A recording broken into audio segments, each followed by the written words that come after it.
出落脚，不辜负上跌倒，不惧众山险要，展翅飞高，只为心中正道，光明笼罩，誓要冲一笑。信念化成一束光，誓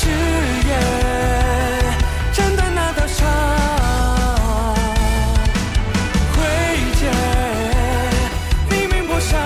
前，幻变伫立天地间，破晓时光昨天，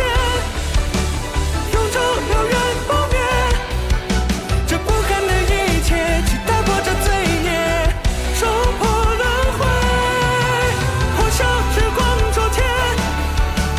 永驻燎原不灭，去照亮这暗夜，这寒风的凛冽，冲破幻灭的世界。ตอนที่5จิ้งจอกถังข้าพนันแล้วนะว่าห้ามถอย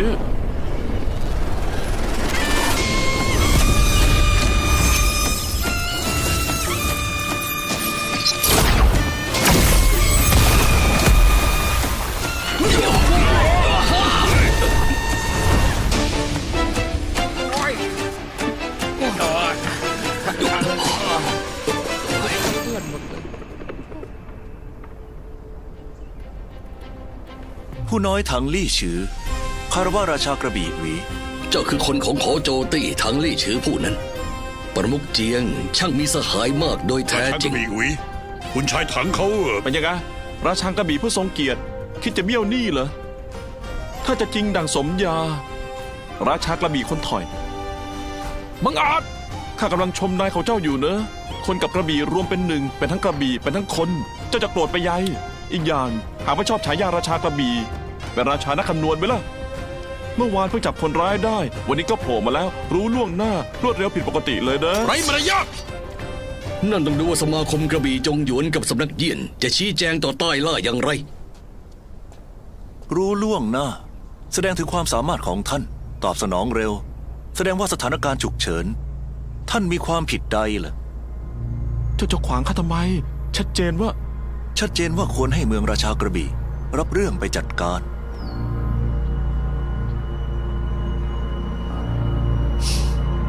สมาคมกระบี่จงหยวนยินดีมอบเรื่องนี้ให้เมืองของท่านรับผิดชอบ ขอให้ราชากระบี่เปิดเผยความจริงให้ปรากฏด้วย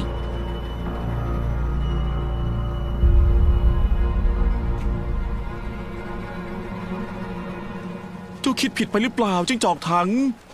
ช่วงเวลาสำคัญเช่นนี้จะพูดจาดีๆไม่ได้หรือไงทำไมต้องมาขัดขวางข้าด้วย ปกติเขาก็สุภาพเรียบร้อยเสมอ ข้ายอมรับกระบี่จากไอ้เลวนั่นเต็มๆเจ้าก็ดันไปมอบคนให้เขา กระบี่นั้นข้ารับเอง งั้นข้าก็หลอกเจ้าได้สำเร็จตั้งครั้งหนึ่ง นั่นจะถือว่าหลอกได้ยังไง ทำไมจะไม่เรียกว่าหลอก หลอกคือการใช้ประโยชน์จากผู้อื่น โดยที่เขาไม่รู้ข้ารู้ถึงเจตนาของเจ้าว่าคิดอะไรข้าจะยืนนิ่งดูดายก็ได้ แต่ข้ากลับเลือกที่จะช่วยชีวิตเจ้า ดังนั้นไม่ใช่เจ้าหลอกข้า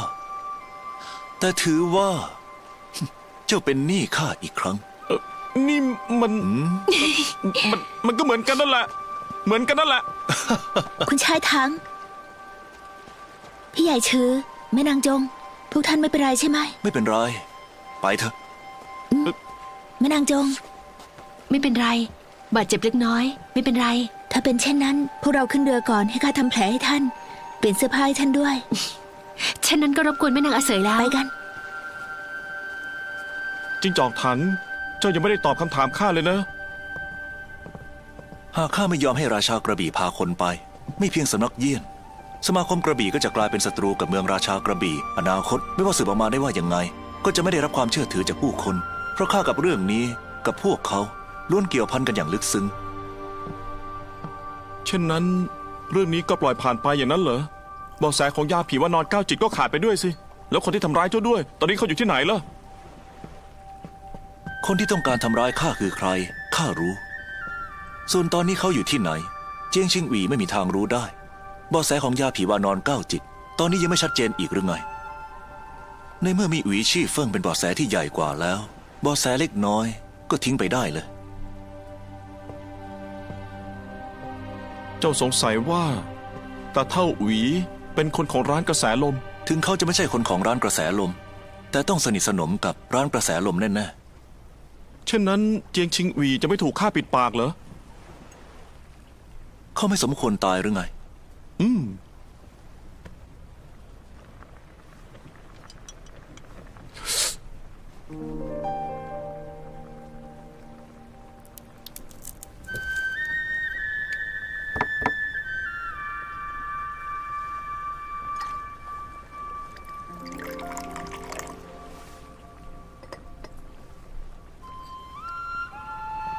อีกเดี๋ยวข้าจะไปแล้ว นี่อาเสยจงชุนจี้ มากินเกาลัดสิ ข้าต้องรีบกลับสมาคมกระบี่ไม่กินแล้วล่ะ ไม่นึกว่าการสืบสวนคดีสกุลห่าวครั้งนี้ จะโยงไปถึงคดีมากมายเป็นลูกโซ่ ถ้าไม่ได้คุณชายช่วยข้าคงไม่สามารถสืบหาเบื้องหลัง อย่างร้านกระแสลมนี้ได้ ข้าไม่ได้ตั้งใจจะช่วยแม่นางจงเลยสักนิด ข้าก็แค่ยืมมือแม่นางจงทำสิ่งที่ตนเองอยากทำเท่านั้น คนที่ช่วยเจ้าสืบหาฆาตกรตัวจริงคดีสกุลห่าวไล่ล่าเจียงเฉิง หรือแม้แต่ขัดขวางหวีชี่เฟิงไม่ให้พาตัวคนร้ายไปล้วนเป็นฉือหวิน เจ้าควรขอบคุณเขาต่างหาก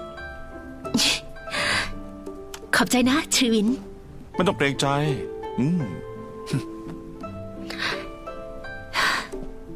ฉะนั้นวันหน้าคุณชายถัง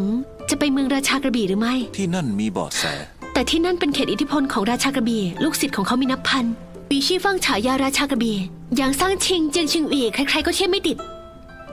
หากเขามีปัญหาจริงๆ เมืองราชากระบี่ก็ไม่ต่างจากรังเสือท่ามังกรมิสู้รอให้ข้ากลับไปรายงานอาจารย์ แล้วไปพร้อมสมาคมกระบี่จะดีกว่า ถึงตอนนั้น แม่างจง ข้าเพิ่งจะพูดไปเมื่อครู่แล้ว ข้าไม่ได้ ต้องการช่วยสมาคมกระบี่สืบคดี และไม่ได้สนใจว่ายาผีว่านอนก้าวจิตจะสร้างภัยต่อใต้ล่าหรือไม่ เพียงแต่เมืองราชากระบี่บังเอิญมีเบาะแสที่ข้าต้องการ ข้าก็เลยจะไป ดังนั้นแม่นางจง เจ้าก็ไม่จำเป็นต้องกังวลมากเกินไป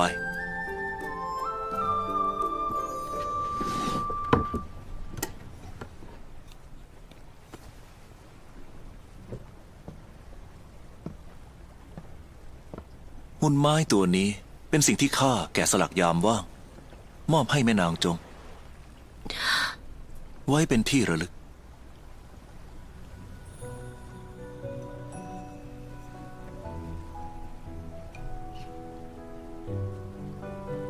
หุ่นไม้นี่ แกะสลักเป็นข้าเหรอ เฮ้ยเจ้าก็ไว้ใจรับไปเถอะ ยามว่างที่จอกถังก็ชอบแกะของไร้สาระแบบนี้แหละ หนาวๆก็เอาไปทำฟืนได้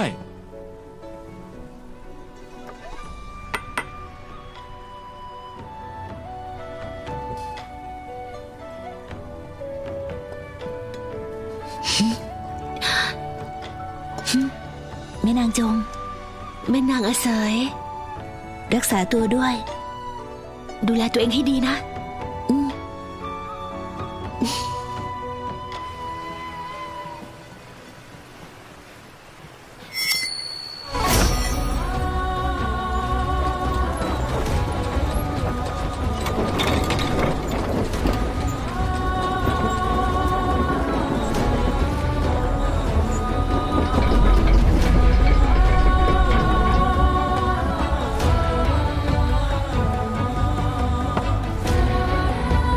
ออกเดินทาง เมืองราชากระบี่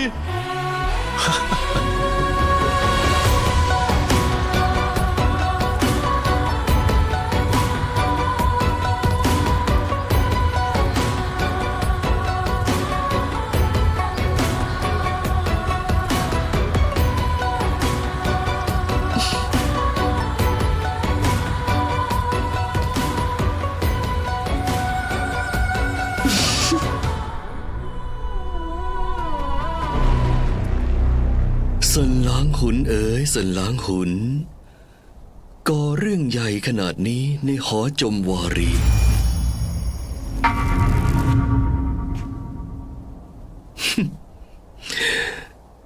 เช่นนั้นเจ้าว่า ความผิดพลาดครั้งนี้ทำให้13 หอเสื่อมโทรมของเราขาดทุนย่อยยับ ใบแจ้งหนี้นี้ สมควรส่งไปให้ใครดี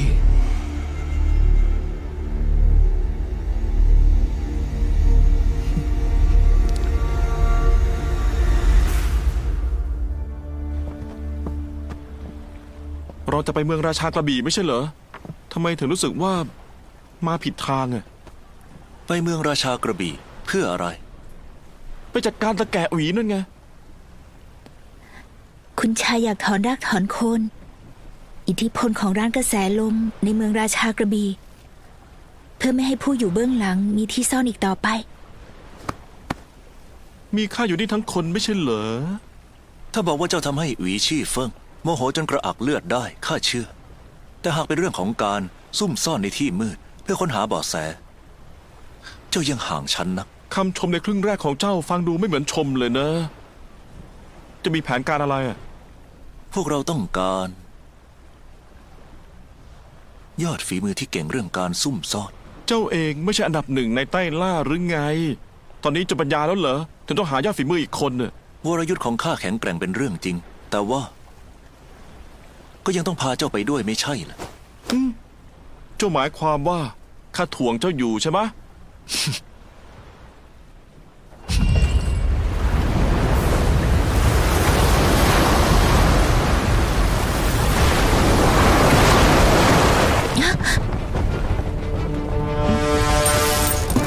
เกิดอะไรขึ้นอ่ะ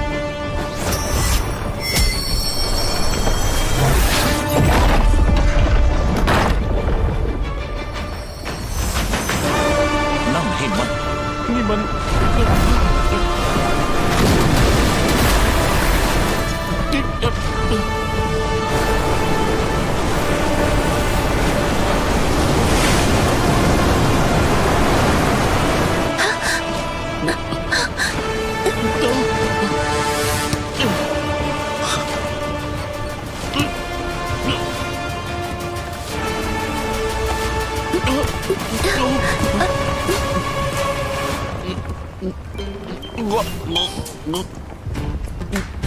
อย่าอ้วกใส่เรือข้านะ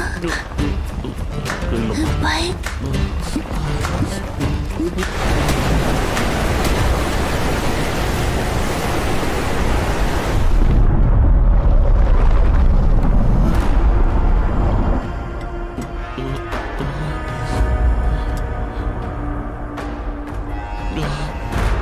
ข้าไม่เคยคิดเลยว่า จะต้องมาเมาเรือด้วยจิ้งจอกถัง เจ้าคิดจะทำอะไรกันแน่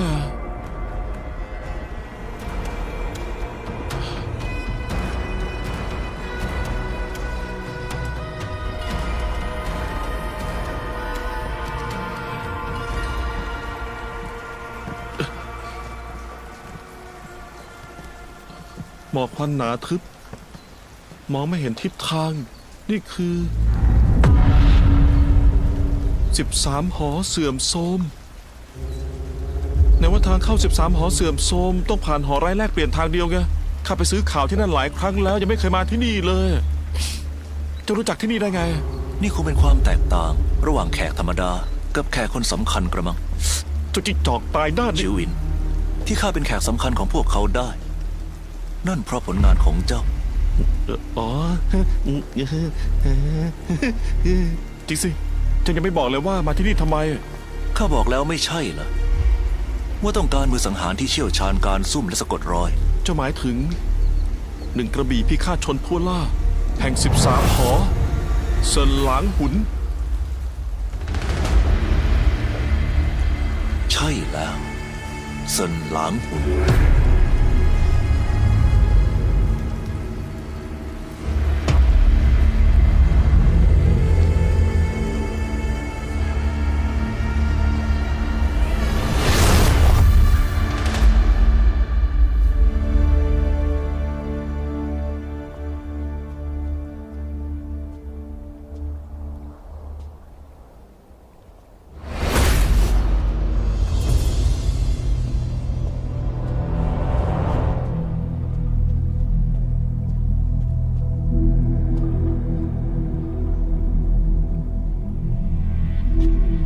ข้าจะไม่เคยมา13 หอเสื่อมโทรมแต่ข้างในย่อมมีพูดผีปีศาจอยู่ไม่น้อย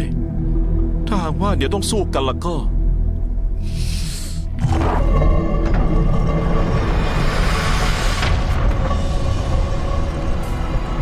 เฮ้ย เดี๋ยว รอข้าด้วยสิ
ชื่อวิน เจ้าตามหาข้าอยู่เหรอข้าอยู่นี่ เจ้ามาถึงแล้วสินะ รีบช่วยข้าออกไป ชื่อวินรีบเข้ามาสิ เข้ามาใกล้กว่านี้อีกหน่อย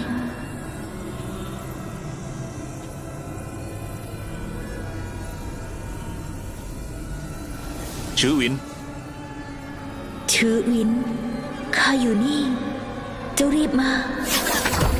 ชื่อวิน นั่นเป็นศาสตร์ดูดวิญญาณของ13 หอ อาศัยการปั่นหัวผู้คนเพื่อเรียกราคาจากแขก ฮะคนประหลาดแล้ว หอก็ประหลาดด้วย คุณชายถัง ช่างมากด้วยประสบการณ์จริงๆ ข้าเป็นคนทำการค้าความคิดเล็กน้อยแค่นี้ หลุดรอดสายตาท่านไปไม่ได้เลย คุณชายถัง เมฆาสวรรค์ เป็นลูกค้าเก่าแก่ทั้งนั้น แค่ผู้มีเกียรติมาเยือน13 หอรู้สึก เป็นเกียรติยิ่งนัก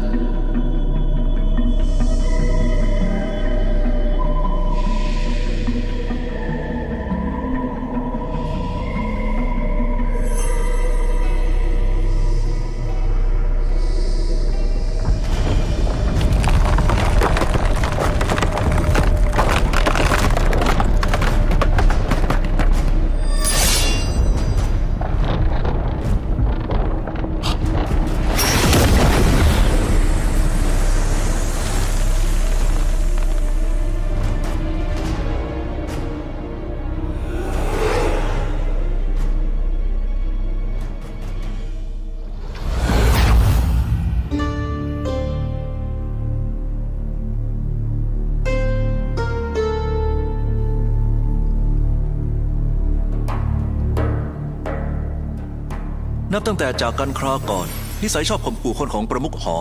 ก็ยังไม่เปลี่ยน พูดถึงคราก่อน เมฆาสวรรค์ ก็ไม่มาแลกเปลี่ยนข่าวสารกับหอเราอีกเลย และไม่มาพบภรรยาไปสู้เชออีกเลย ไม่สู้รีบยกเลิกสัญญากับคุณชายถัง แล้วมาทำงานให้13 หอจะดีกว่า คุณชายถัง เรื่องไม่กี่วันก่อน หอของข้าขาดทุนย่อยยับ คุณชายมาหาจะมาลบล้างบัญชีหนี้สินใช่หรือไม่ บางทีใบแจ้งหนี้นี้ สมควรส่งไปให้ร้านกระแสลมนะ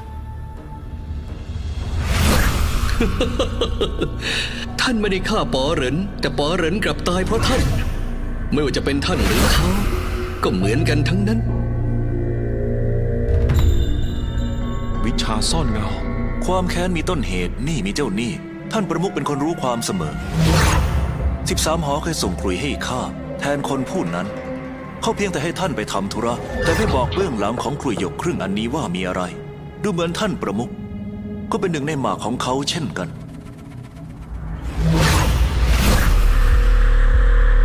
คุณชายถัง เมื่อ4 ปีก่อนท่านเคยตาย แล้วยังไง คร รุยหักไม่อาจต่อให้ติดกันได้ แต่คนตายกลับฟื้นคืนชีพได้ ความลับในเรื่องนี้ข้าอยากรู้เป็นยิ่งนัก ท่านประมุขความอยากรู้ของท่าน ไม่ช่วยให้ท่านทำการค้าได้หรอก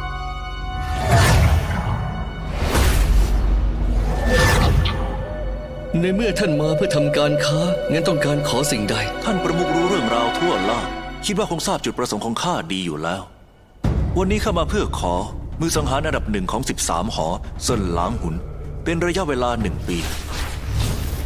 ไม่ใช่ครั้งแรกที่คุณชายมาทำการค้ากับ13หอ น่าจะรู้กฎของเราดี ข้าไม่มีนิสัยติดหนี้เชิญท่านประมุขเรียกราคา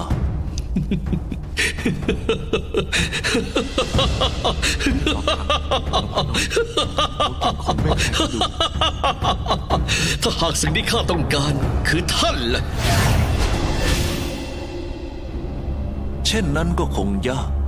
ข้ารู้สึกว่าตัวเองมีค่ามากกว่าส่วนหลางหุนซะอีก หรือว่าท่านประมุขจะชดเชยส่วนต่างให้ น่าเสียดายจริง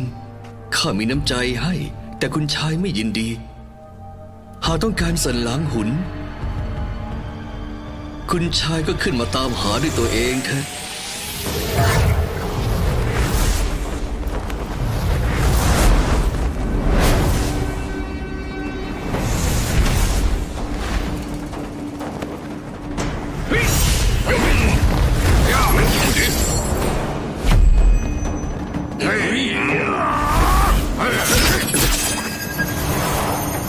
ขึ้นไป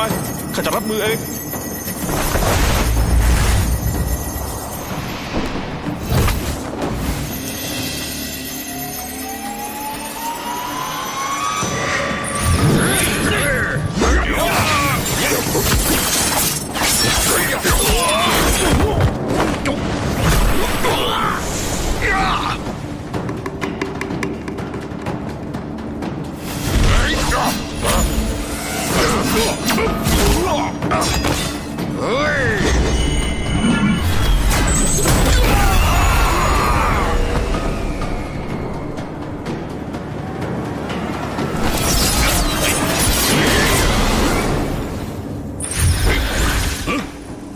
วิชาซ่อนเงา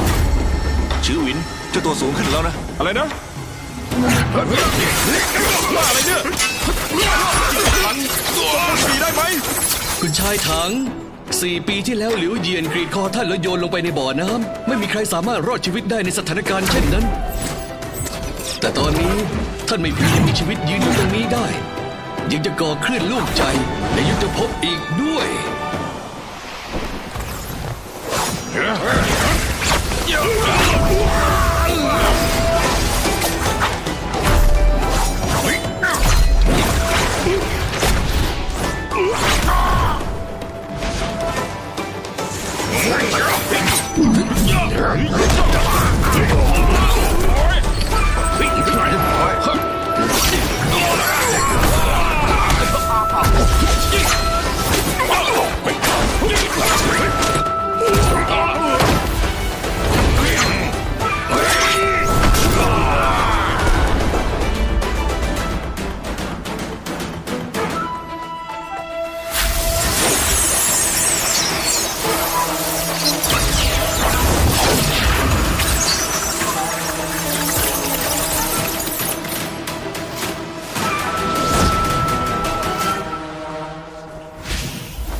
คุณชายถัง ความลับของการที่ท่านไม่ตายมาจากร่างกายของท่าน หรือมาจากวิชาที่ท่านฝึกฝนกันแน่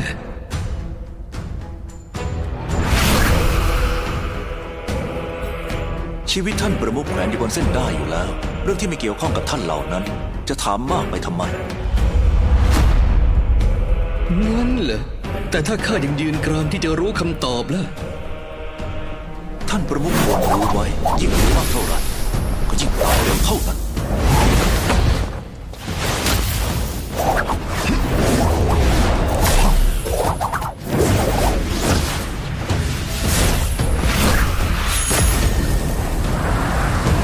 ท่านประมุขมีความสามารถแค่นี้เองเหรอความสามารถแค่นี้ไม่อาจจะรู้ความลับของข้าได้ หอที่ข้าสร้างขึ้นด้วยหยาดเหงื่อแรงกาย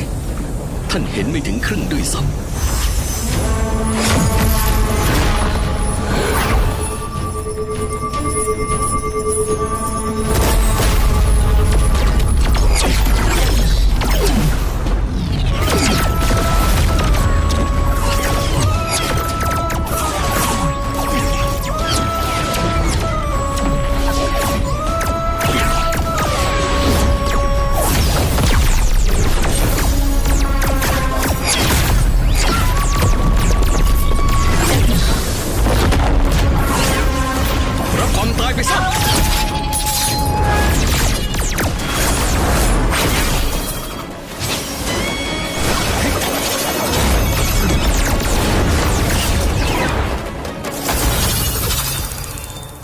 เซอร์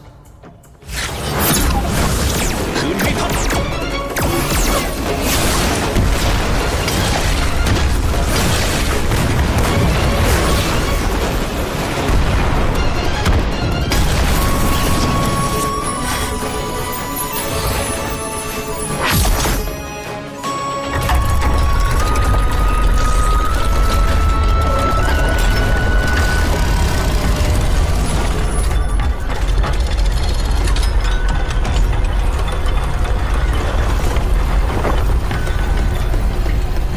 ที่แท้กลไกของ13 หอเสื่อมโทรมเนื่องจากฝีมือของจอมกลไกระดับหนึ่งในใต้ล่าอุยฟู่เซิงนี่เอง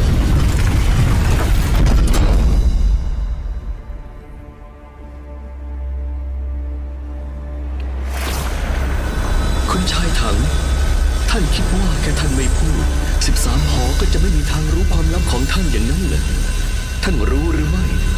ต่อหน้า13 หอไม่มีความลับใดที่จะซ่อนไว้ได้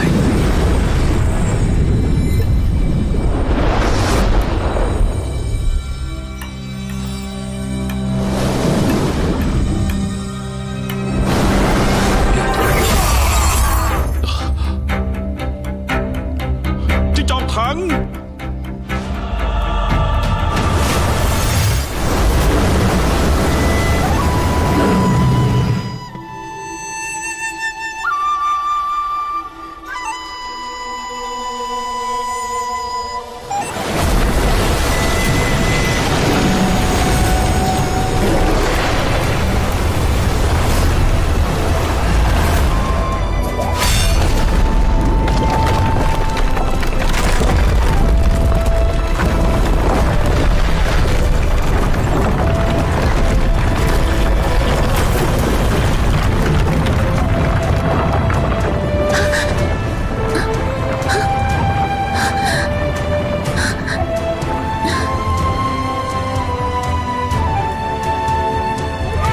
คุณชายถัง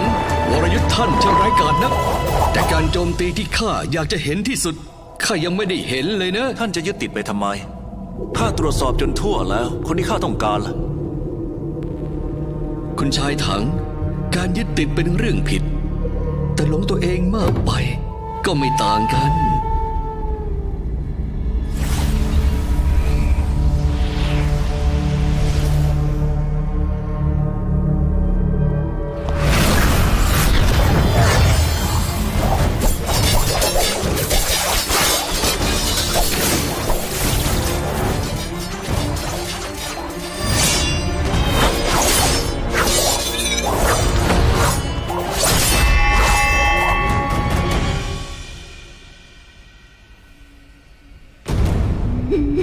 ในที่สุดก็มาแล้วส่วนหลัง คุณชายถังยามออกกระบวนท่ามักเบี่ยงตัวหลบเสมอ และยามที่หมุนตัว ปราณภายในติดขัดอย่างชัดเจน ท่านมีบาดแผลที่ท้องและเป็นมานานแล้ว ไม่สามารถรักษาให้หายข้าพูดถูกใช่หรือไม่ ท่านซ่อนได้ดีมาก แต่ก็ยังถูกข้ามองออกอยู่ดี ในอดีต ยอดฝีมือทั้ง7 คนต่อสู้กับอี้เชวยอินหยาง ฟางโจวสมควรมีความชอบเป็นคนแรก หลังการต่อสู้ครั้งนั้นได้รับยกย่องว่าเป็นอันดับหนึ่งในใต้ล่า ถังลี่ฉือเอ๋ย บาดแผลที่ท้องของท่าน ฟางโจวทิ้งไว้ให้ท่านไม่ใช่หรือ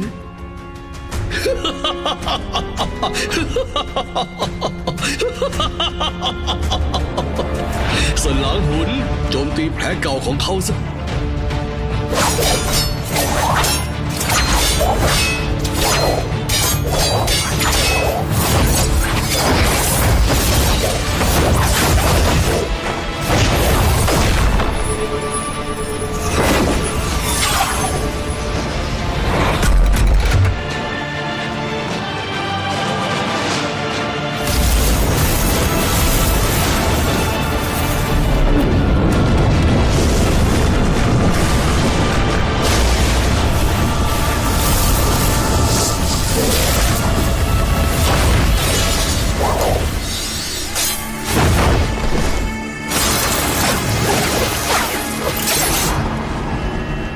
เขี้ยวอสรพิษ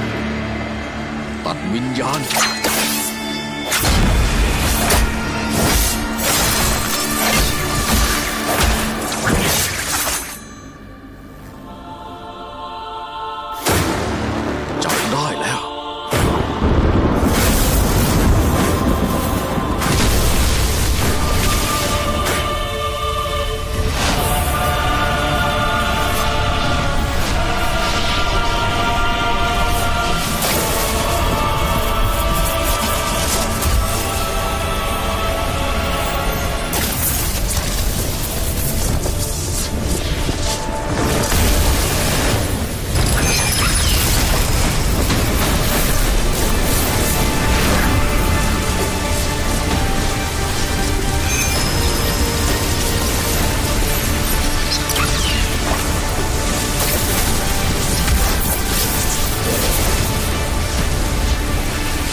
ในเมื่อท่านยืนกรานที่จะดู เช่นนั้นกระบวนท่านี้ ท่านก็ดูให้ชัดเจน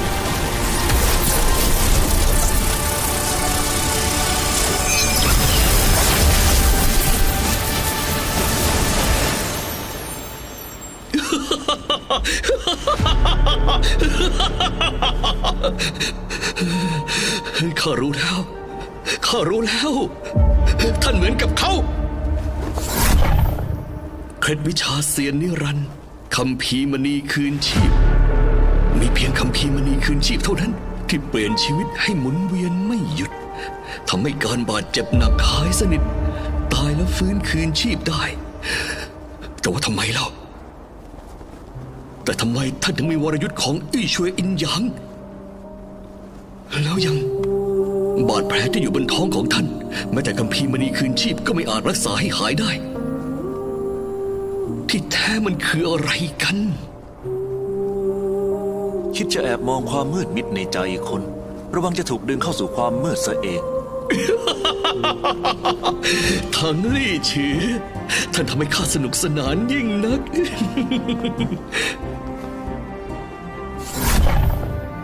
สนล้างหุนท่านพาเข้าไปได้ แต่เขาจะเชื่อฟังท่านหรือไม่ นั่นก็ขึ้นอยู่กับความสามารถของท่านแล้ว อ๋อ ไม่ใช่การจ่ายเงินซื้อชีวิต คนกับเงินแยกกันนี่ 13 หอมีกฎใหม่เพิ่มขึ้นมาตั้งแต่เมื่อไหร่ นั่นไม่ใช่กฎของ13 หอเสื่อมโทรมแต่เป็นกฎที่สนล้างหุนกำหนดขึ้นเองเมื่อ4 ปีที่แล้ว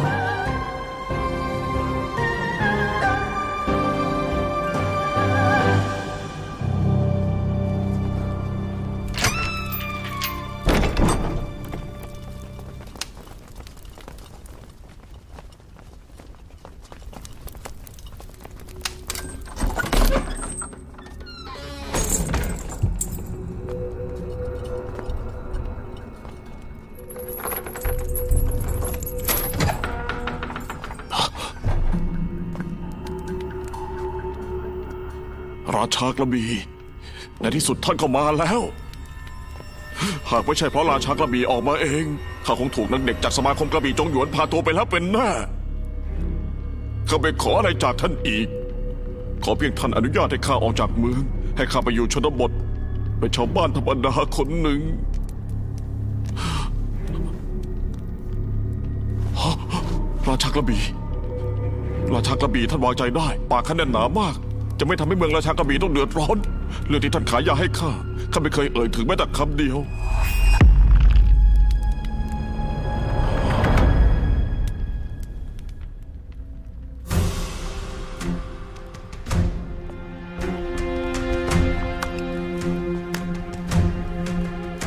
เมื่อครู่เจ้าพูดว่า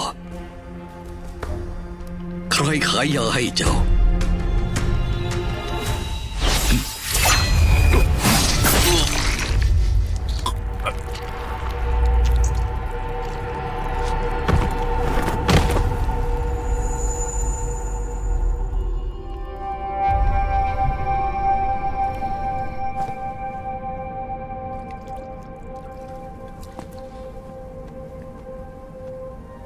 ราชากระบี่เหนื่อยแล้วข้าจะคลายเส้นลมปราณให้ท่าน พวกเจ้าเก็บของแล้ว ถอยออกไปให้หมด เจ้าค่ะหูหยินไป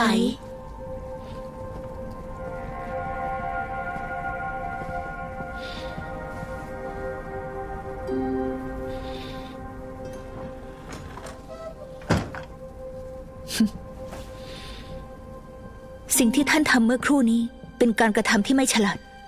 เรื่องนี้เดิมทีทำได้งดงามกว่านี้ ผู้ต้องสงสัยเจียงชิงอีกลัวการแก้แค้นอันโหดร้ายของร้านกระแสลมจึงฆ่าตัวตายหนีความผิด แต่กระบี่ที่วู่วามของท่านก็ตัดเส้นทางนี้ทิ้งไปอย่างเปล่าประโยชน์ ข้าคือราชากระบี่จะต้องสร้างกลลวงไปทำไมข้าบอกว่าเขาฆ่าตัวตายหนีความผิดเขาก็ต้องฆ่าตัวตายหนีความผิด ใครกล้าวิพากษ์วิจารณ์ ราชากระบี่ช่างใจกล้าหาญยิ่ง เห็นทีการที่ร้านกระแสลมส่งข้ามาช่วยท่าน คงเป็นเรื่องเกินความจำเป็นแล้วหวังว่าอีกไม่กี่วันเมื่อเผชิญการซักถามของสมาคมกระบี่จงหยวนท่านจะยังคงมีใจกล้าเช่นนี้นะ ท่านคิดมากไปแล้ว แต่แกที่โง่เขลาบาปัญญาพวกนั้นจะทำอะไรข้าได้ แล้วถังลี่ฉือที่รับกระบี่ท่านที่สำนักเยี่ยนวันนั้นเล่า ถ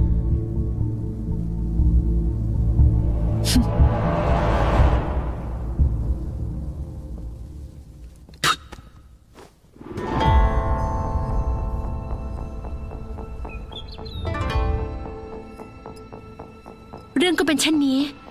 วันนั้นหลังจากราชากระบี่หวีนำคนออกไปข้าสันนิษฐานว่าคดียาผีวานอนเก้าจิตต้องเกี่ยวพันกับเมืองราชากระบี่แน่ขออาจารย์โปรดสอบสวน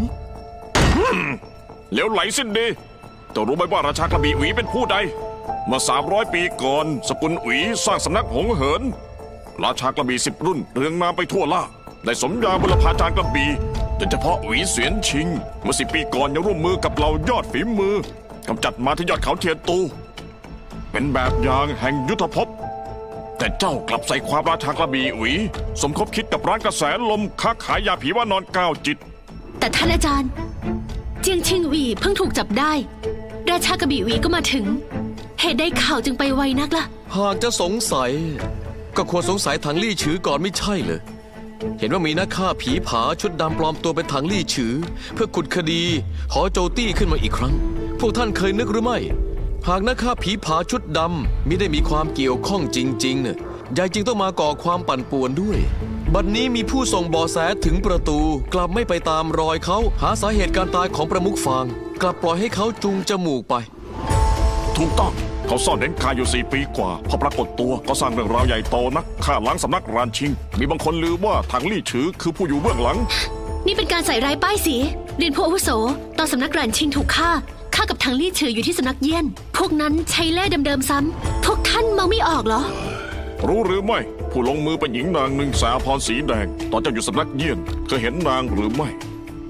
หากถังลี่ฉือต้องการสังหารใครจะต้องออกโรงด้วยตนเองเลยบางทีนักฆ่าผีผาชุดดำคนนั้นก็คงเป็นพวกเดียวกับเขาชุนประสบการณ์ของเจ้ายังตื้นเขินคนเรารู้หน้าใช่ว่าจะรู้ใจราชากระบี่อีหักหน้าสมาคมกระบี่พาตัวคนไปแต่สมาคมกลับจ้องเล่นงานแต่ถังลี่เชื้อกลับไม่กล้าซักถามราชากระบี่สักคำเลยเหรอในเมื่อสมาคมของผู้อ่านแอกลัวพวกแข็งแกร่งข้าจึงมอบคนนั้นให้อุ๋ยชี่ฟังเป็นการช่วยพวกท่านไงเล่าเจ้าเพิ่งได้เป็นเจ้าสำนักซ่านเฟิงก็กล้าดูแคลนพวกเราไม่เห็นหัวผู้อาวุโสอย่างเราแล้วเหรอเพียงเพราะชายต่างถิ่นชื่อถังลี่ฉือถึงกับมาโต้เถียงกับพวกเราข้าบอกแล้วอย่างไรนางยังเยาว์นักไม่คู่ควรกับตำแหน่งนี้เกิดมาในชนชั้นต่ำวิสัยทัศน์ก็ย่อมน้อยจอมกระบี่สองอยู่ดีๆจะไปพาดพิงจอมกระบี่สามทำไมกันถึงนางจะเคยเป็นคนขายเนื้อก็มีคนกล่าวเช่นนี้นะข้าไม่ได้พูดแบบนั้นสักหน่อยงั้นเวลาสั่งสอนชุนก็ว่ากันไปตามเรื่องก็พอแล้วจะพูดเรื่องชนชั้นทำไมทุกท่านอย่าทำขายหน้าโพธิเด็กเลยราชากระบี่ก็เป็นคนของสมาคมจะมายุ่งเรื่องคดีมันก็ไม่ใช่เรื่องแปลกชุนจะออกไปก่อนไปนี่วางใจเถอะอาจารย์จัดการเอง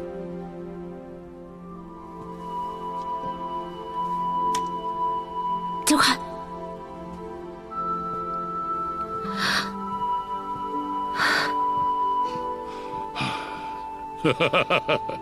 ชุนน่ะยังเด็กนักวาจาอาจร่วงเกินไปบ้างข้าผู้นี้ต้องขออภัยท่านทั้งหลายแทนนางไว้ณที่นี้ด้วยประมุขเศร้าเกินไปแล้วไม่เป็นไรเชิญนั่งก่อนสมาคมกระบี่จงหยวนของเราสืบทอดเจตนาของบุรพาจารย์เจียงหนานเฟิงให้สืบทอดกระบี่ไทอาเราย่อมต้องรอบคอบไม่ละเลยและลำเอียงเหตุสังหารล้างสกุลห่าวพิษของสำนักเยี่ยนที่ระบาดรวมถึงคดีของสำนักรานชิงและเงามืดเบื้องหลังอย่างร้านกระแสลมต้องสืบให้กระจ่างไม่เช่นนั้นอาจผิดต่อความไว้วางใจของเราวีรชนทั้งใต้ล่ะท่านประมุขเศร้าแล้วท่านจะทำอย่างไรใกล้ถึงงานชำระกระบี่สกุลหวีแล้วเราวีรชนจะพร้อมใจกันชุมนุมณเขาหงเหินเรื่องยาผีวานอน9 จิตก็ให้ดูว่าราชากระบี่หวีจะให้คำตอบแก่ยุทธภพยังไงสำนักเยี่ยนประสบเหตุใหญ่ท่านประมุขเจียงย่อมต้องโศกเศร้าข้าจะเขียนจดหมายสักฉบับหนึ่งเราเลี้ยวนำสารนี้ไปสำนักเยี่ยนเพื่อแสดงคำปลอบใจสำหรับถังลี่ฉือนั้นคนผู้นี้ลึกลับพิกลนักข้าจะเฟ้นหาผู้เหมาะสมไปสืบเรื่องนี้ให้กระจ่างน้อมรับคำสั่งท่านประมุข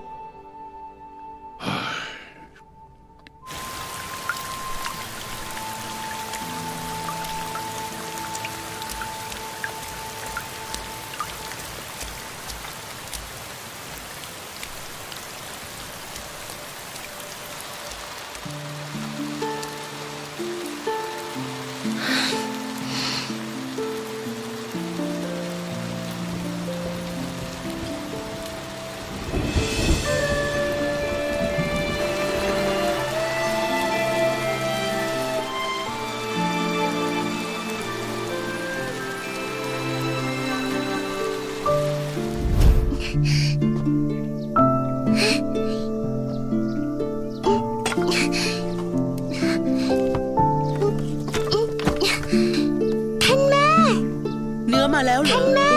ท่านแม่ เนื้อมาแล้ว ข้ากลับมาแล้ว กินข้าวก่อนเถอะ ท่านแม่กลิ่นเนื้อเหรอ หอมจังเลย พ่อเจ้าขายของได้นิดหน่อย แลกกลับมานะ ที่บ้านยังมีของอะไร อ่ะ กินมันโถ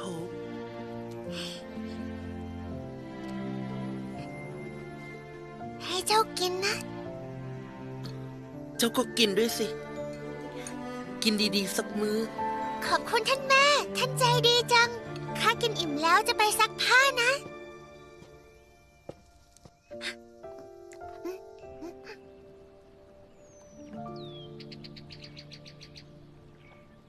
ขอเพิ่มอีกหน่อยนะ ขอเพิ่มอีกหน่อยสินะ ไทยเจ้ามากพอแล้ว จะไม่พอใจอีก ไม่มีแล้ว นะขอเพิ่มอีก2 ช่างเถอะ ลูกสาวของข้าน่ะกว่าจะเลี้ยงมาโตขนาดนี้ไม่ใช่ง่ายเลยนะ ลูกสาวเจ้าที่นั่น ใครก็รู้ว่าเจ้าเก็บมาเลี้ยง เพิ่มให้1 ช่างเดี๋ยวกว่านี้ไม่ได้แล้ว เดี๋ยว1 ช่างครึ่ง ถ้าไม่ให้เจ้าก็ไปหาผีแต่งเองแล้วกัน เฮ้ยเดี๋ยว มันยังไงเนี่ยฮะเจ้ามาได้ยังไงตอบข้าสิ ทำไมท่านพ่อถึงขายข้า ข้าจะไม่ โอ้ย ข้าจะเชื่อฟัง ยายหนู อย่าโทษพ่อแม่นะ อย่าโทษเราเลย เดิมทีคิดว่าแค่เพิ่มอีก1 ปากท้องกะเลี้ยงเจ้าไว้เป็นสะพ้ายต้องโทษที่แผ่นดินวุ่นวาย พอทานแล้วพูดได้แล้วถ้าไม่ขายนางได้เอาตายทั้งบ้านแน่เดี๋ยวก่อนสิหนึ่งช่างกับ1 ช่างนี่หนูเนี่ยเจ้าพาไปเลย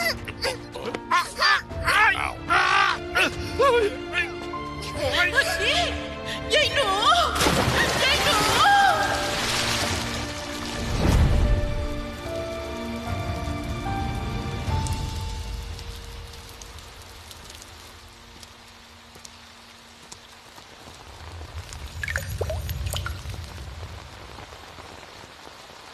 อาจารย์ ทำไม เจ้ายังโกรธพวกอาจารย์ลุงอยู่อีกเหรอ ก็ไม่ใช่ ข้ารู้ พวกเขาไม่ได้กลัว พวกเขานั่นแหละกลัวแต่อย่าถือสาพวกเขาเลยหืม แต่ว่าก็ยังต้องมีมารยาทนะ อาจารย์ ราชากระบี่น่าสงสัยมากจริงๆ ข้าเป็นห่วงคุณชายถังจะพาตัวเองไปเสี่ยงอันตราย ข้ารู้แล้ว ไปเดินเล่นกับข้าหน่อยไป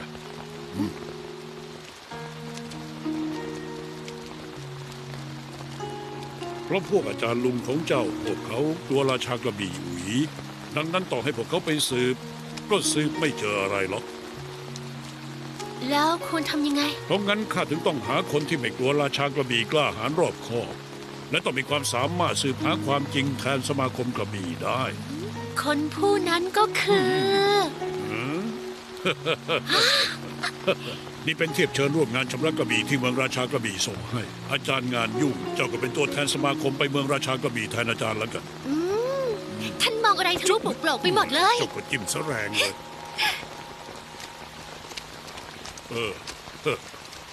ถ้าให้เจ้าไปคนเดียวอาจารย์ก็ไม่วางใจก็เลยน้องจงอ๋อสิทธิ์กุสีฐานคารวะท่านประมุข เอานี่ไป อ๋อขอรับ อาจารย์ ฮะ ท่านประมุขร่ม อาจารย์นะวรยุทธ์สูงส่งฝนแค่นี้ทำอะไรอาจารย์ไม่ได้หรอกใช่ อุ้ยหวัดกินแหงเลยเนี่ย น้องจง นี่มันอะไรกันอะ บอกกี่ครั้งแล้ว อย่าเรียกข้าน้องจง เรียกข้าจอมยุทธจง ขอโทษด้วยน้องจง เมื่อครู่อาจารย์คุยอะไรกับเจ้า เขาบอกว่า ให้ท่านตามข้าไปเมืองราชากระบี่ เมืองราชากระบี่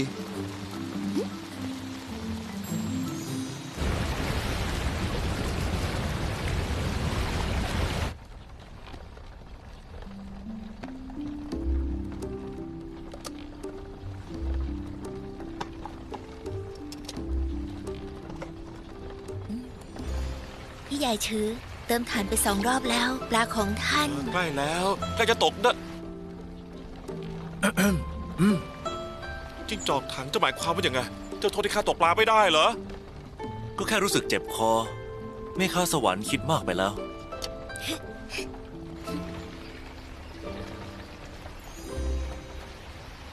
นี่ เจ้านั่งเป็นก้อนมืดตื้อๆอยู่ได้ปลาผู้ติดเบ็ดตกใจหนีหมด เจ้าคนที่เกียจข้างในนั่นเป็นนายใหม่ของเจ้าเนอะหากปล่อยให้เขาหิวตายถือว่าเจตนาจะฆ่าเขานะหึ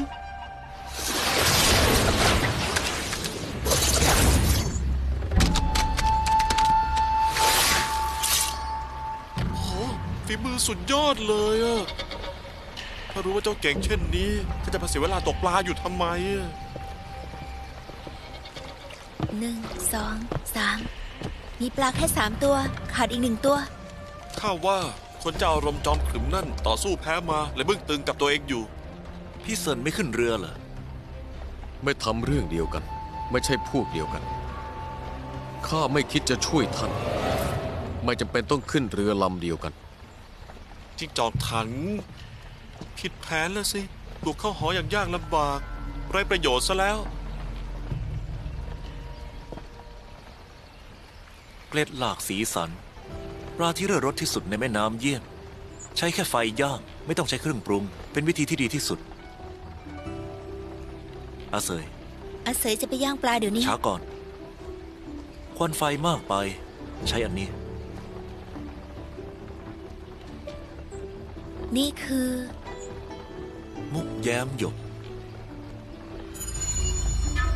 ถูแล้วจะเกิดไฟไร้ควันไร้ฝุ่น ใส่ติดตัวไว้ป้องกันความหนาวได้สำคัญยิ่งกว่าคือ ว้าวของดีนะเนี่ยเจ้าได้มาจากไหนอะสิงหาซ่อนเงาระวัง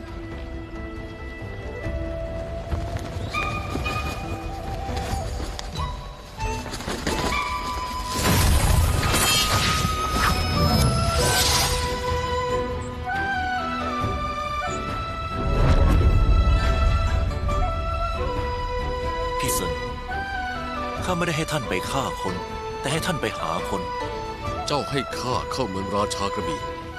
ข้าให้ท่านรับมุกแย้มหยกไว้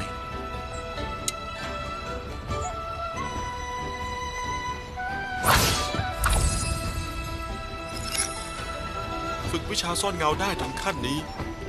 ใต้ล่านี้ไม่มีที่ไหนที่ไปไม่ได้ ไม่แปลกใจที่เจ้าให้เขาช่วย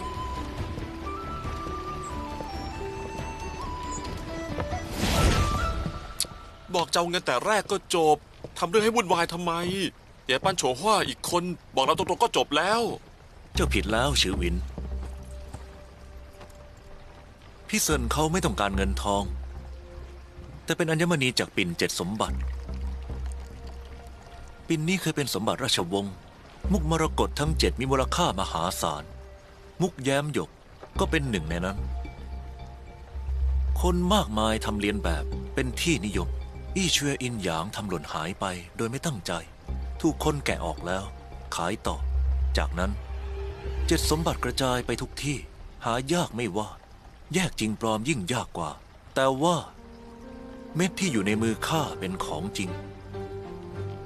เจ้าอธิบายให้ใครฟัง บังเอิญข้ารู้มาว่า พี่เซินกำลังตามหา7 สมบัติอยู่ เพียงแค่พี่เซินรับปากจะช่วยข้าก็รับปากพี่เซินเช่นกัน ว่าจะช่วยให้ท่านสมปรารถนา ความปรารถนาข้ามี2 เรื่อง เทียบกับเรื่องปิ่น7 สมบัติแล้ว ข้าอยากได้เรื่องที่2มากกว่า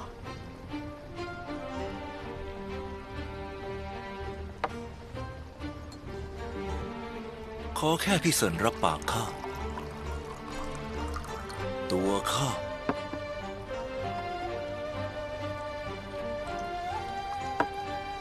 ต้องทำให้แน่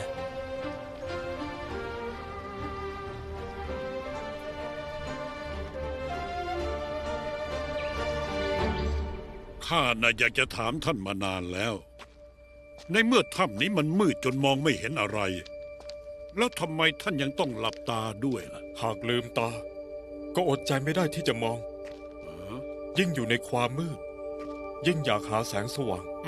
ท่านพูดนี้มีเหตุผลไม่สะดุด แล้วทำไมท่านไม่จุดไฟล่ะ เวลาแขกมาเยี่ยมจะได้ไม่สะดุด ต่อให้จุดไฟก็ยังหลับตา แล้วจะจุดไฟทำไมกัน จริงด้วยนะ พูดอย่างนี้ก็มีอาจจะเถียงได้ ท่านมีอะไรไม่พอใจกับห้องที่สมาคมกระบี่เตรียมไว้ให้เหรอ ท่านถึงได้มาพักอยู่บนเขาแบบนี้ ที่นั่นคนเยอะ ท่านช่วยเหลือผู้คนแต่ไม่ชอบอยู่ใกล้คน มีเมตตาจริงๆ เอาละเลิกพูดเพ้อเจ้อได้แล้วข้ามีธุระสำคัญ แล้วสืบคดียาผีวานอนก้าวจิตทุกครั้งที่ได้เบาะแสมักจะขาดหายไปกลางคัน แต่ว่าครั้งนี้น่ะข้ามีเบาะแสใหม่แล้วนี่เป็นลูกศิษย์ข้าจงชุนจี้ ระหว่างสืบคดีจวนห่าวได้ผู้พัวพันมาด้วย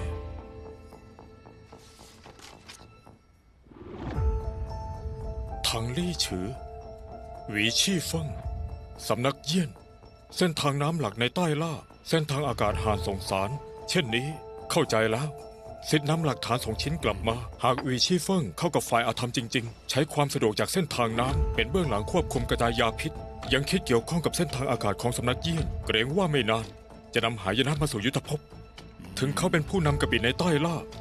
ก็ต้องกำจัดทิ้ง แต่ไม่มีหลักฐาน ก็จับคนไม่ได้ เมืองราชากระบี่ควบคุมยุทธภพลึกซึ้งหนักรอบเขาไทซาน5สำนัก18พรรคล้วนเห็นหวีชี่เฟิ่งเป็นผู้นำหากเราอยากจะหาหลักฐานเกรงว่ามันจะไม่ง่ายอย่างที่คิด นอกจากราชากระบี่หวี ก็ยังมีอีกคนข้าสนใจมาก อ๋อถังลี่ฉือ ถูกต้อง การตายของฟางโจวแห่งหอโจตี้ต้องเกี่ยวข้องกับเขาแน่นอน เรื่องกังวลในใจท่านข้ารู้ดี เรื่องของ2 คดีชุนไขคดีได้ก็เพราะการชี้แนะของเขา แต่ในขณะเดียวกันมีคนพบว่าเขาฆ่าคนรายทางเลย ได้ยินว่าวรยุทธ์ของเขาสูงส่งยากจะคาดเดาได้ ดูท่า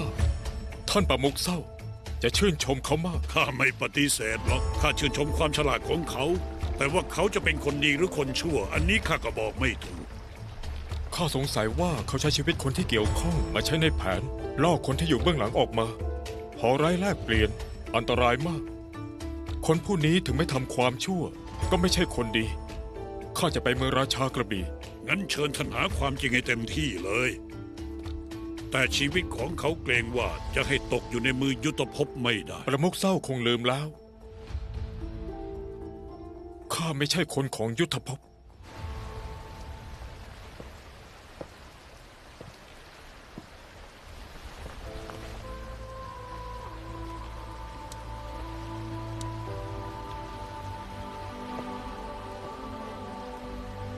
ยากที่จะรวบรวม7 สมบัติให้ครบ ต่อให้พี่เซินเป็นมือหนึ่งของ13 หอ ก็มิอาจทำได้ เวลาคนไม่เหลืออะไรแล้ว จะพบว่าตัวเองทำได้ทุกอย่าง เจ้ายังไม่ถามความปรารถนาที่2ของข้าคืออะไร เหตุใดพี่เซินไม่ถามข้าว่าจะช่วยให้ท่านสมปรารถนาได้ยังไง ความปรารถนาที่2ของข้าคืออยากฆ่าคนคนหนึ่ง ประมุขหอต้องการเขา ไม่เกี่ยวกับ13 หอเรื่องส่วนตัวของข้า ยุทธภพเรียกเซินหลางตัดวิญญาณลือว่านอกจากกระบี่ในมือของพี่เซินแล้ว ยังมีวิชาวิเศษอีกอย่าง สามารถขังศัตรูไว้ในจิตมารวันนี้ทำไมพี่เซินถึงไม่ใช้มันล่ะ วันนี้ข้ามาชิงมุกไม่ได้มาฆ่าคน โอ้หากข้าอยากจะลองดูล่ะ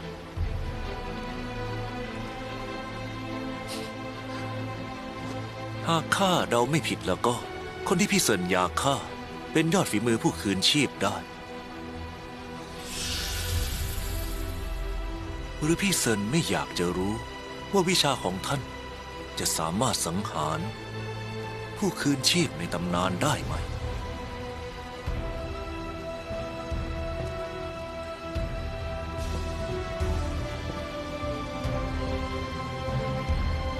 งั้นเจ้าต้องระวังตัวแล้ว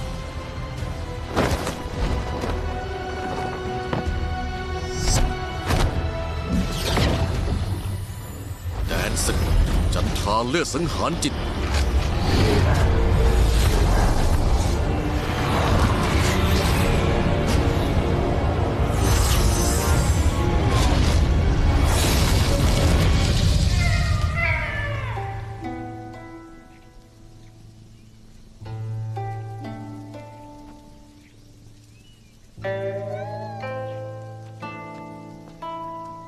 ไอ้หนูเจ้าโชคดีจังนะเข้าหอมา1 เดือนสิทธิ์พี่ก็จัดเลี้ยงครบเดือนให้เจ้า ไปกินข้าวได้แล้วนะยังจะดุข้าอีกสัตว์ประหลาดน้อยมากับข้าเฮ้ยแรงเยอะอะไรขนาดนี้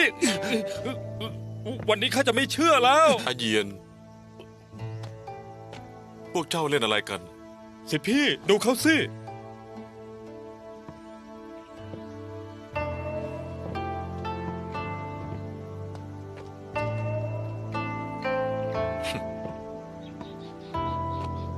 เป็นยังไง1 เดือนแล้ว คุ้นเคยหรือยัง ยังไม่ยอมพูดอีกเหรอ โธ่สิพี่ไม่ต้องสนใจเขาหรอกเข้าหอมมา1 เดือนตีไป3 ทีไม่เคยร้องเลย นี่ พอแล้ว มานั่งกันเถอะ เจ้ายังไม่ได้บอกพวกเราเลย ว่าเจ้าชื่ออะไร ถัง ถัง ถังอะไร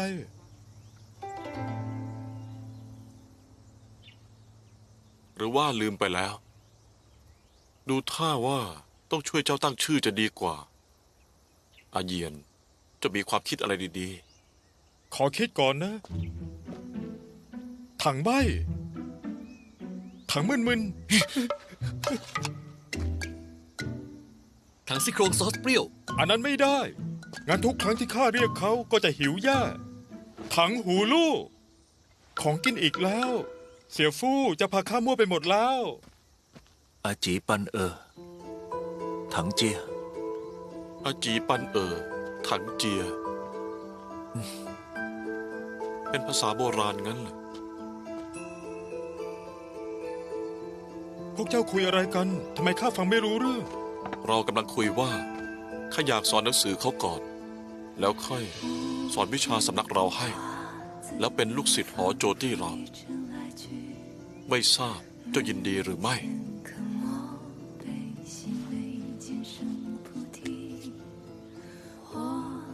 วรยุทธ์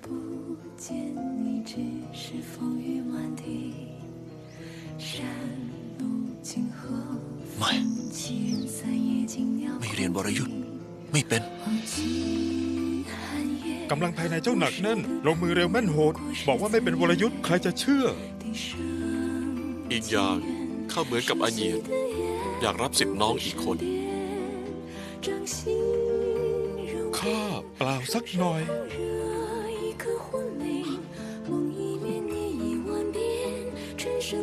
เป็นยังไง เจ้ายินดีจะลองดูไหมที่จริงวรยุทธ์ไม่ใช่เครื่องมือฆ่าคน ต้องมีสักวัน เจ้าจะใช้มัน เพื่อปกป้องสิ่งสำคัญของเจ้า ปกป้อง สิ่งสำคัญ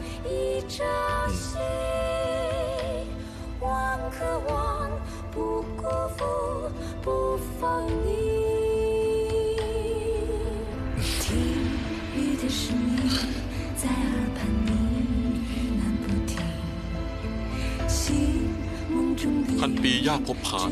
ตัดอดีตเริ่มต้นใหม่งั้นก็เรียกเจ้าว่าทางลี่ฉือแล้วกัน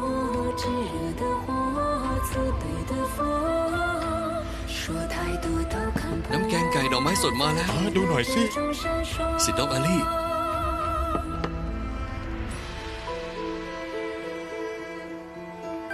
มา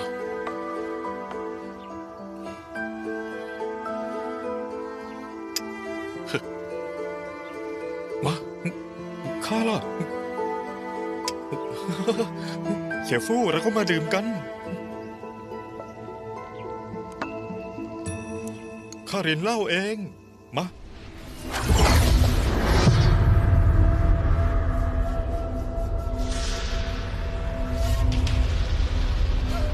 พวกเจ้ามาจากสำนักเดียวกัน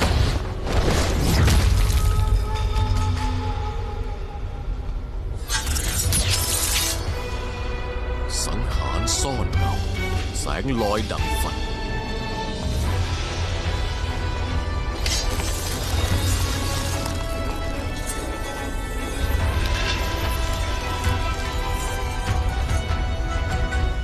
ฟังโจเขาไม่เข้าใจมาตลอด เหตุใดจึงเดินมาถึงจุดนี้ได้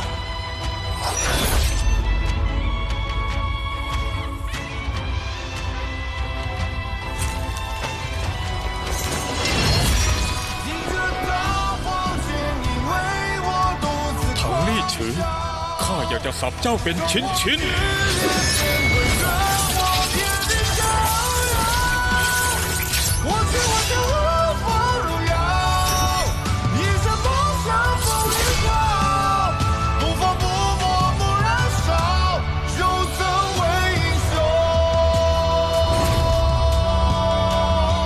คราวต่อไปถึงทีข้าฟังบ้างว่าเจ้ามีเรื่องราวอะไร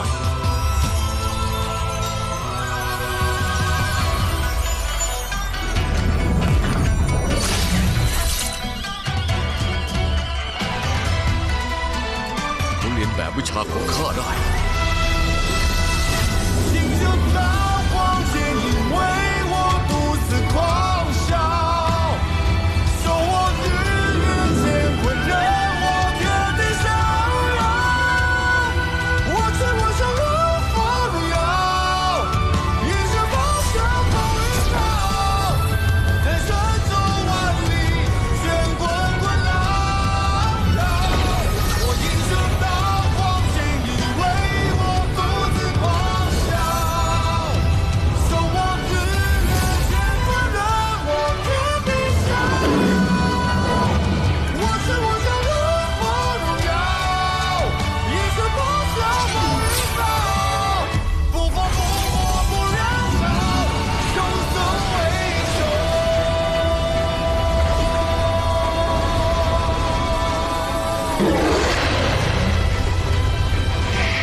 เป็นอัญมณี7 สมบัติ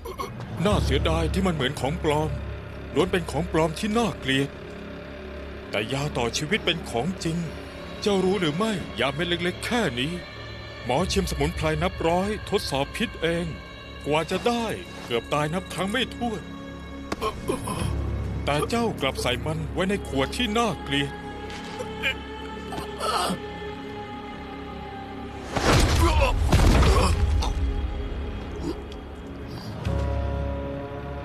คนอย่างเจ้าไม่คู่ควรกับยาต่อชีวิต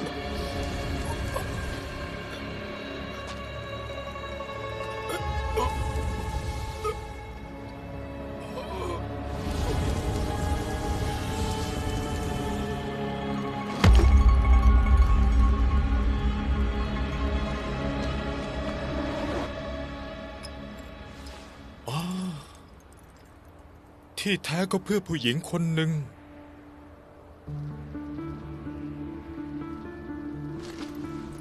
ดวงตาของเจ้า ทั้งใสซื่อและดื้อรั้น ยิ่งมองก็ยิ่งทำให้นึกถึงเขาข้าเปลี่ยนใจแล้ว ข้ารู้จักคนผู้หนึ่ง เขาคล้ายกับเจ้าอยู่บ้าง ดูจริงใจใสซื่อบริสุทธิ์ เขาใช้สิ่งเหล่านี้เพื่อให้ได้ใจเจ้ามา จากนั้นก็เผยท่าแท้ความใจคด เขาช่วงชิงสหายรักที่สุดของเจ้าไปทำลายทุกสิ่งของเจ้า ก็เหมือนวันนี้ เราพบกันโดยบังเอิญ ไม่เคยรู้จักกันมาก่อน แต่ข้าปฏิบัติต่อเจ้าเช่นนี้ ถือว่า เป็นความชั่วหรือไม่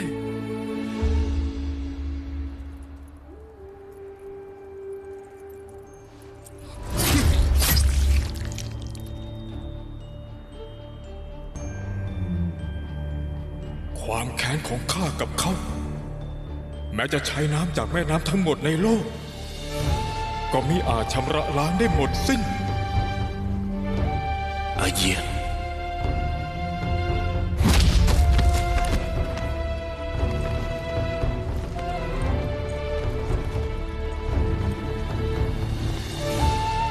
หากโลกนี้มีความยุติธรรมจริง ก็ขอให้ข้าได้ลงมือสังหารปีศาจนั่นด้วยมือข้าเอง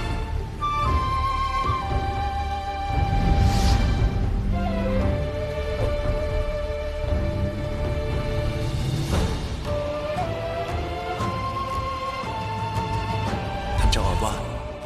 อะไรถึงนับว่าเป็นผลกรรม ผู้กระทำคือกรรม ผู้รับคือผล หากใครบางคนสังหารคนเพราะข้า มีผู้บริสุทธิ์ต้องเดือดร้อนเพราะข้า นี่น่าเป็นผลกรรมของข้าหรือไม่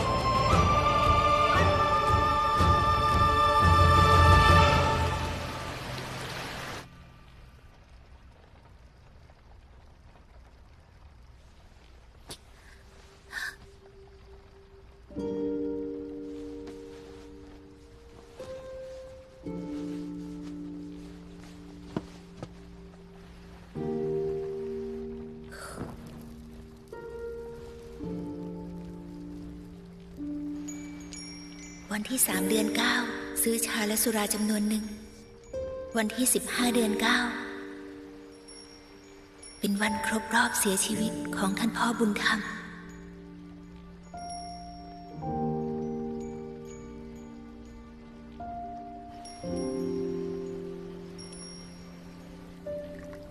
ข้ากับหุยเหนียงอยู่ด้วยกันช่วงสั้นๆ ไม่มีเงิน แต่มีความสุขมาก ไม่เข้านิดเดียว ไม่เกือบแล้วนะ มีกำลังใจแล้วแบบนี้ จับมือกันด้วยจะลง มี ไห ค ม นช่วยจับหนักก่อนลงไหมลงไหม ต้องลง เกี่ยวโอ้ยสุดยอดเลย ช่วยเนอะ อยากเล่นบ้างจัง แต่ไม่มีคนช่วยจับแบบนี้เจ้าไปช่วยเขาจับหน่อยได้ปะ ได้เดี๋ยวข้าจับให้ 我心慌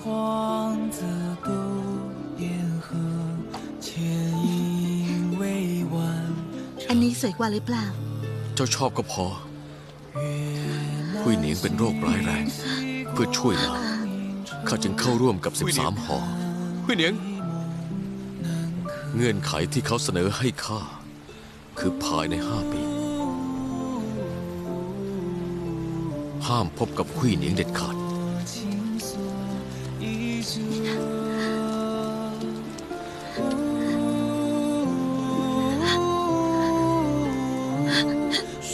สิ่งที่ประมุขหอต้องการ มักแลกกับสิ่งที่ผู้อื่นไม่อาจแบกรับได้ เพื่อช่วยหุยเหนียง ข้าทำงานถวายชีวิตเป็นเวลา5 ปี กระทั่ง4 ปีก่อน ข้าครบกำหนดสัญญากับ13 หอ หวังอย่างเต็มเปี่ยม จะนำยาต่อชีวิตให้หุยเหนียง ออกจาก13 หอ แต่ที่ริมแม่น้ำฮวงโหข้าก็ได้พบกับคนผู้นั้น เขาทำลายยาต่อชีวิตทิ้ง และก็เพราะว่าไม่มีเม็ดยาชีวิตนี้เอง หุยเหนียงจึงตาย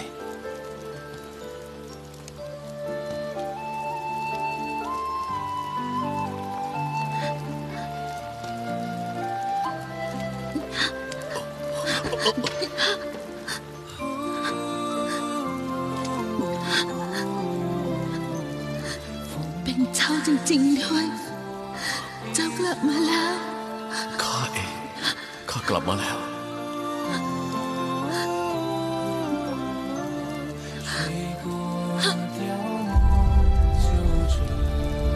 หุยเหนียง หุยเหนียง หุยเหนียง หุยเหนียง หุยเหนียงตายแล้ว สัตว์หลางก็ตายตามนางไปด้วย ที่เหลืออยู่เป็นเพียงวิญญาณสัตว์หลางที่เหมือนพูดผีตามหาเขาเพื่อแก้แค้น เพื่อแก้แค้น ข้ากลับไปที่13 หออีกครั้ง เพียงเพื่อขอให้เขาบอกข้าว่าศัตรูผู้นั้นคือใคร คราวนี้ เขาต้องการสิ่งแลกเปลี่ยนแบบไหนอีก ร่างของหุยเหนียง ข้ามอบร่างของหุยเหนียง ให้13 หอเก็บรักษาไว้ เตี๋ยปั้นฉงหัวนำนางมาจุไว้ในโลงแก้วหยก เพื่อให้ข้าได้พบนางอยู่เสมอ แต่ทุกครั้งที่ได้เห็นนาง ก็จะทำให้นึกขึ้นได้ว่าข้าช่วยหุยเหนียงไม่ได้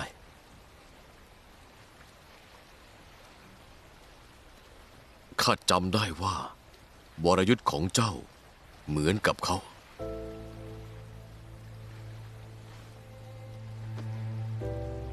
พลังวัดคัมภีร์คืนชีพบนร่างของเขา ก็คือสิ่งที่ช่วงชิงไปจากร่างของข้า คนพูดนั้นเป็นใคร แล้วอยู่ที่ใด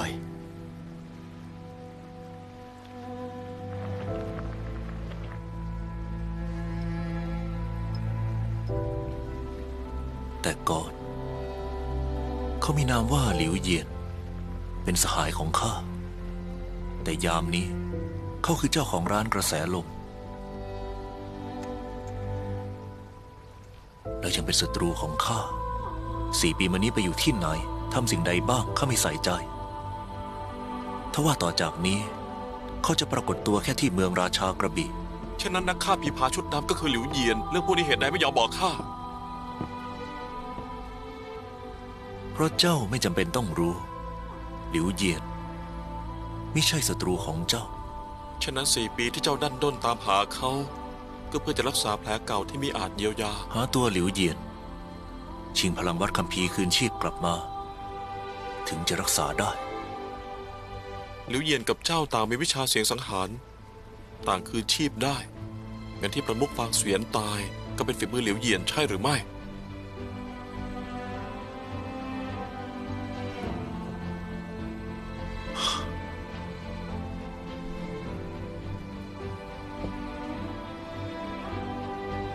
ข้ารู้ว่าเจ้าไม่เต็มใจเอ่ยถึงเรื่องพวกนี้ แค่หวีชี่เฟิงก็ยากจะรับมืออยู่แล้ว บุกเมืองราชากระบี่เพิ่มหลิวเยียนอีกคนคงต้องเอาชีวิตไปทิ้งโดยแท้ทาลี่ฉือข้าเห็นเจ้าเป็นพี่น้อง ครั้งนี้เจ้าเลือกจะไม่ตอบก็ได้ แต่ข้าจะเป็นต้องถาม ฟางโจวข้าเป็นคนสังหารเอง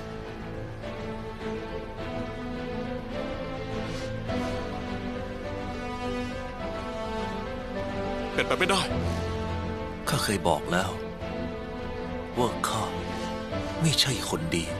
ฆาตกรฆ่าล้างหอโจตี้ก็คือข้าหลิวเยียนเห็นเขาไปดังพี่ชาย ด้วยเหตุนี้ เขาจึงคิดจะสังหารข้า เรื่องนี้มีเบื้องหลังอื่นอีกใช่หรือไม่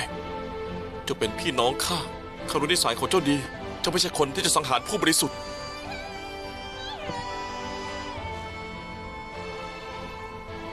ท่านกับหลิวเยี่ยนเคยเป็นสหาย หากต้องเผชิญหน้ากัน ท่านจะทำเช่นไร มิตรภาพแต่หนหลังได้สิ้นสุดลงแล้วเมื่อ4 ปีก่อน ตอนนี้ข้าเหลือเวลาไม่มากแล้ว ไม่เพียงแค่เอาชีวิตรอด แต่ถึงเวลาที่ข้าต้องทวงหนี้คืน เรื่องเก่าแก่ที่คุยกันคืนนี้มากเกินพอแล้ว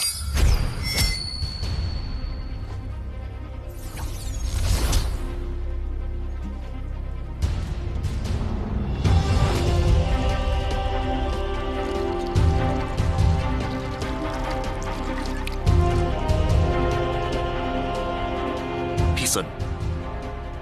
ยอดคนย่อมคู่สุราเลิศ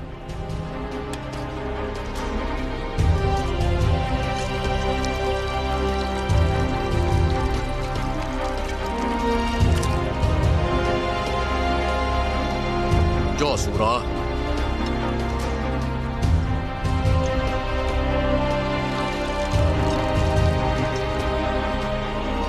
ไม่หมดซะแล้ว น้อยไปนะ มีอีกมาก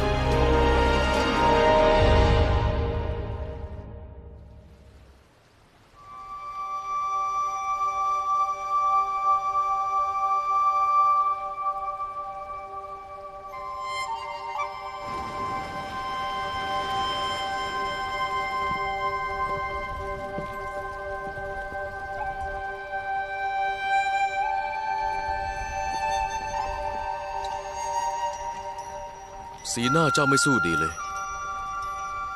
ต่อให้เป็นคนไร้หัวใจเพียงใด ถูกสหายรักปิดบังมานาน ก็คงไม่ยินดีเท่าไหร่หรอก เพราะเขาสังหารฟางโจวทำให้เจ้าผิดหวังสินะ เชื่อข้ารู้ตั้งนานแล้ว เจ้าจีจอกถังนั่นไม่ใช่คนดีอะไร ผู้คนในยุทธภพต่างต้องตาย จะตายด้วยน้ำมือใครสำคัญด้วยเหรอแม้ข้าจะไม่รู้ว่าเหตุใดเขาสังหารฟางโจวแต่ขอเพียงรู้ว่าเขาไม่ฆ่าผู้บริสุทธิ์ก็พอแล้วข้าเป็นมารนอกรีดข้าเป็นปีศาจอมนุษย์ ท่านเองก็ไม่ใช่คนดีอะไร เราก็พวกเดียวกันนั่นแหละ มีเหตุผล แล้วหวีชี่เฟิงล่ะ เจ้าอ้างตนเป็นมารนอกรีด เหตุใดต้องปะทะกับมัน เพราะแซ่หวีผู้นั้นมันเลวทรามยิ่งกว่ามันใช้ฉากหน้าของฝ่ายธรรมะ กล่าวหาผู้ต่อต้านว่าเป็นพวกมารหมด พลิกขาวเป็นดำข้าต้องจัดการ เทียบกับข้าและถังลี่ฉือแล้ว จะนับว่าไม่เลวร้าย พี่เซินแม้แต่การเป็นคนชั่ว ท่านก็จะชิงความเป็นหนึ่งเหรอ เอ้า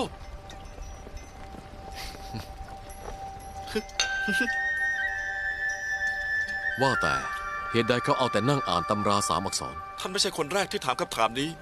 อันที่จริงข้าก็ไม่รู้เหมือนกัน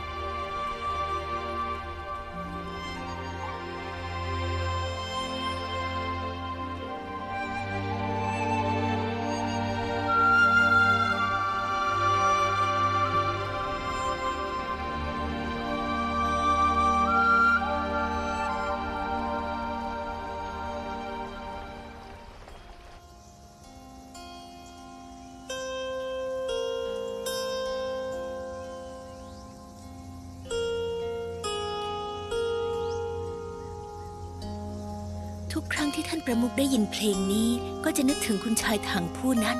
เสี่ยวหง ฝึกฝนได้ดีแล้วหรือไม่ เสี่ยวหง เจ้าเคยชิงชังผู้ใดหรือไม่ เคยสิเจ้าค่ะ คนเราเกิดมาบนโลกจะไม่เคยชิงชังได้ยังไง ท่านประมุข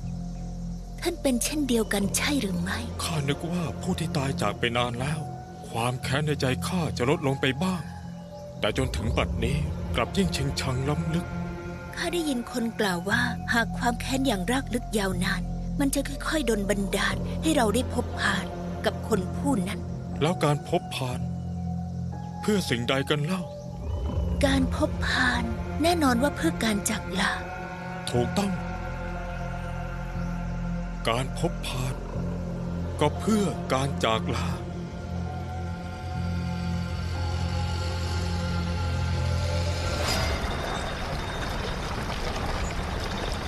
เบื้องหน้าคือเมืองราชากระบี่แต่แก่หวีชอบโอ้อวดนัก ลำคลองส่งน้ำอย่างกว้าง เกือบเชื่อมถึงฟ้าแล้วกระมัง เมืองราชากระบี่มีมากกว่า 10,000 ครัวเรือน ว่านเชี่ยวใจที่มั่งคั่งในใต้ล่าก็มีสาขาที่นี่ ค้าขายกับสกุลหวีมานานแล้ว หวีชี่เฟิ่งควบคุมการขนส่งถังน้ำกับว่านเชี่ยวใจ ย่อมติดต่อร่วมมือกันอยู่ ก็เชี่ยวใจข้ารู้จักดูเหมือนเป็นกิจการของญาติเจ้าแคว้นหลังอี้เชวยอินหยางตายเพียงไม่กี่ปีว่าเชี่ยวใจก็ร่ำรวยอันดับหนึ่ง มีหน้าผู้กล้าในยุทธภพต่างมารวมตัวกันที่นี่ แต่ว่าแค่ค้าขายเหล่าจอมยุทธจะยอมสยบแล้ว ไม่ใช่อยู่แล้ว หากเอ่ยถึงเมืองราชากระบี่ก็ต้องเอ่ยถึงกระบี่หงหวีเสวียนชิง ฉายากระบี่เดียวดาย8 วายุ ร้อยศาสตรายอมจำนวนต่อหงหนึ่งเดียว และนางยังเป็น1 ใน 7 ยอดฝีมือ ร่วมสังหารอี้เชวยอินหยางที่ศึกยอดเขาเทียนตู กระบี่หง สุดยอดสังหารอี้เชวยอินหยางได้ นับว่าไม่ธรรมดา จากศึกครั้งนั้น อี้ชวยอินหยางสิ้นชีพ วี่เสวียนชิงบาดเจ็บปางตาย จึงเลือกกำแพงกระบี่เทียนเยี่ยนปลิดชีพตนเอง ก่อนปลิดชีพได้ทิ้งเจตจำนงแห่งกระบี่มอบให้ผู้มีวาสนาได้ครอบครอง หากไม่เพราะว่า3 ปีก่อนหวีชี่เฟิ่งบรรลุหลักวายุสยบอัคคี เมืองราชากระบี่ในวันนี้ คงยากจะรักษาชื่อเสียง งานชำระกระบี่สกุลหวีเริ่มขึ้น7 ค่ำเดือน 9 จัดงานรวม 7 วัน เปิดคมกระบี่ลองกระบี่ฉลองกระบี่กิจกรรมอีกมากมายสลับซับซ้อน หากข้าจะไม่ผิดแล้วก็ วันนี้เป็นวันเปิดคมกระบี่และลองกระบี่พอดี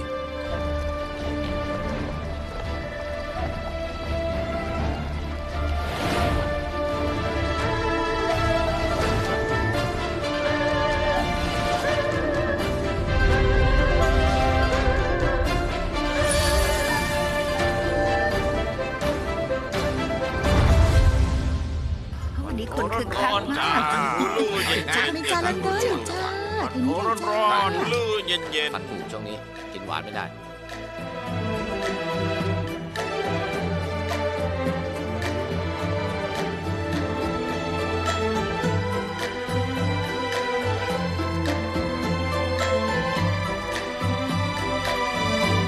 โอ้โหดูสิ นี่คือกระบี่หงเพลิงในที่สุดก็ได้ เมือ เห็ ง น ราชากระบี่นี่ยิ่งใหญ่จริงๆอะ โอ้ 5 สำนัก 18 พักต่างก็มากันหมด สวยจริง น่าเกรงขาม ๆ เป็นบุญตาข้าแล้วล่ะ แม่ยอดเยี่ยมจริงๆมีของใครผู้เก็บทานในใต้ล่า สุดยอดเลยนะเป็นบุญตาที่ได้มาเห็นดูสิ ควรกับราชากระบี่ กระบี่ราชา ๆ ไม่ธรรมดาจริง ใช่เลย โชคดีที่ราชากระบี่ไม่หวงแหนทำให้คนรุ่นหลังอย่างเรามีวาสนาได้ชื่นชมกับตา ๆ ดูสิกระบี่นี้ส ภาพยิ่งนักเมื่อไหร่พวกเราจะสามารถแข็งแกร่งได้ดังราชากระบี่นะ ที่สุดของที่สุดเลยนะ ฝัน เนี่ย ฝันจะอยากเห็นมานานแล้ว เหตุใดราชากระบี่ไม่มาสักทีน่าเบื่อหน่ายยิ่งนัก อาจารย์ส่งพวกเรามาสืบหาเบาะแสแผนชั่ว เบาะแสยังหาไม่พบ ต้องมาทนมองพวกจอมปลอมนี่เอง ความยิ่งใหญ่ตรงหน้านี้ น่า สิ สงสาร อีกเดี๋ยวเวทีประลองคงจะน่าดูยิ่งกว่า ดูเสร็จแล้ว เราค่อยไปเดินดูงานชำระกระบี่ที่ถนนเฟิ่งหวงเพื่อจะมีเบาะแสอะไรซ่อนอยู่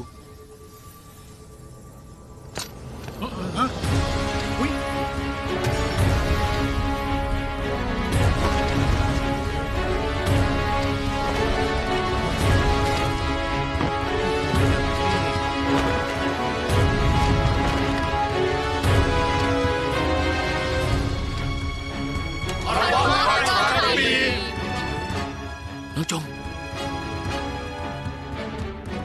ทุกท่านเกรงใจแล้ว วันนี้เปิดงานชำระกระบี่สกุลหวีเป็นวันแรก เป็นเกียรติที่ทุกท่านมาเยือน นับเป็นวาสนาของข้า ท่านกล่าวเกินไปแล้ว ผู้น้อยถิงเฮ่อที่ได้รับชัยมาพร้อมกับเหล่าจอมยุทธต่างหากที่เป็นวาสนาสามชาติ สิทธิพี่กล่าวได้ถูกต้อง ยิ่งกว่านั้น งานชำระกระบี่คราวนี้ ท่านอยากจะใช้วิชากระบี่ประจำตระกูลขอบเขตยุทธวายุสยบอัคคีเพื่อชี้แนะเหล่านักกระบี่ทั้งใต้ล่าความเสียสละของท่านทำให้ข้าน้อยยิ่งนับถือยกย่อง เลียแข้งเลียขา ข้าเองเมื่อได้ฉายาราชากระบี่ย่อมเจริญรอยตามบรรพชนเสวียนชิง เปิดประตูวิชากระบี่ให้คนรุ่นหลังในยุทธภพตั้งใจกระทำโดยไม่ย่อท้อเคล็ดวิชากระบี่สกุลหวีหากสามารถขยายสู่ยุทธภพย่อมเป็นปณิธานที่ยิ่งใหญ่เปิดคมกระบี่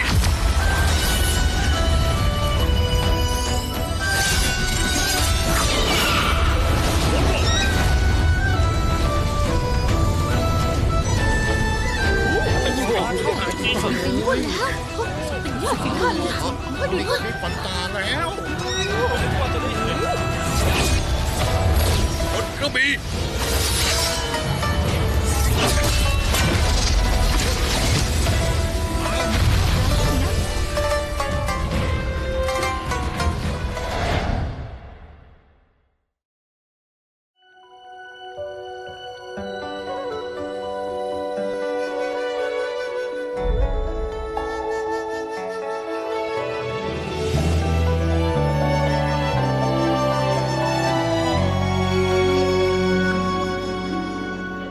心像雪花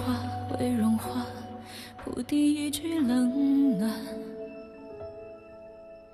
在纷乱世界里，若生命如愿，何惧残卷？梦是回忆，是幻化，也是许多明天。在一真一幻里，你是我回忆呼唤。飘飘荡荡，转瞬多少风烟。曲曲散散，搁浅多少夙愿。若不燃三春暖，怎敢与你